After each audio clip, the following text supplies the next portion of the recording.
Gather round, crew, because the affordability story just entered Volume 4. Volume 1 was a gas station. Volume 2 was 3 capital letters. Volume 3 was one oil dip wearing a tariff costume. And this week, the same oil dip got a new job, leaning on the Federal Reserve. One day after June's inflation number came in cooler, the White House told the central bank, in public, that there is no excuse left and that the right answer is already known. Today we count what the data actually says and who pays if the referee starts taking requests. Here is what was said, and by whom.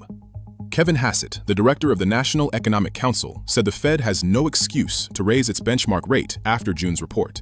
And then he said the part that makes this a story on CNBC, word for word.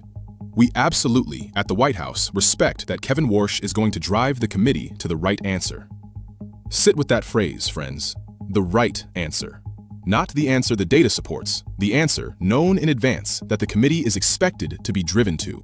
Now the ledger the pressure is standing on. June's headline number, 3.5%, down from May. Sounds like progress until you unstack it. The entire drop came from energy, which fell more in 1 month than any month since April 2020, and is still up 15.7% over the year. Core inflation, the part that strips out the volatile stuff, did not move at all, 2.6%, sitting above the target. And that 3.5 headline? Still higher than the 3.0 the president inherited the month he took office. Look at the chart. The dip is one category doing all the talking. And the man being told the right answer? He answered. Kevin Warsh, the Fed chair the administration itself installed, told Congress it's one data point. He said he built a data task force at the Fed precisely because he does not want to overread or cherry-pick a number. And then the quote of the week. There might be some that look at this morning's data and say, oh, mission accomplished, everything's swell.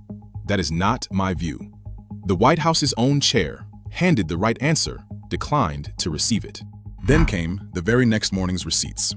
The Philadelphia Fed's factory survey for July landed at plus 41.4. Economists expected 13.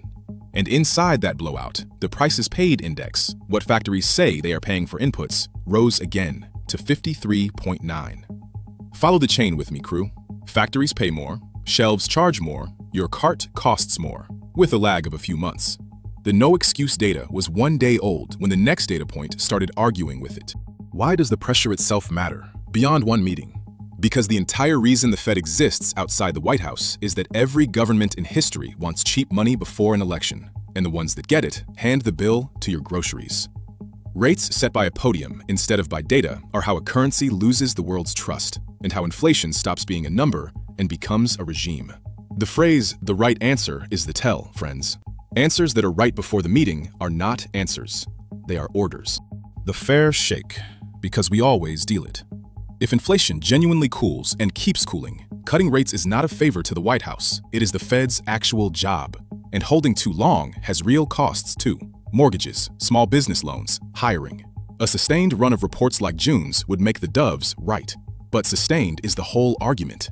1 month, driven by one category, coming off one war spike, with core frozen above target and factory prices climbing the very next day, is not a trend. Even the man they appointed says so. One data point. And who pays if the podium wins? The same households every volume of this series ends with. Cut rates into a 2.6 core that is not falling, and the textbook result is prices re-accelerating. Right onto the groceries that never stopped climbing. The June relief was borrowed from a war pause to begin with. Volume 3 covered that. Handing the Fed a pre-written answer bets your cart, your rent, and your raise on the hope that one soft month was the whole story. The House does not usually lose that bet. You do. So chalk up Volume 4 in the ledger. The dip was oil. The core did not move. The next morning's data ran hot, and the White House called it shot anyway. No excuse, right answer, drive the committee. Here is the line to carry out of the hall today. When someone announces the right answer before the meeting, they are not asking the referee to be fair. They are asking the referee to quit. Keep your receipts, watch the core, and I will see you at Volume 5. I'm Marcus, and this is Pixel Politics.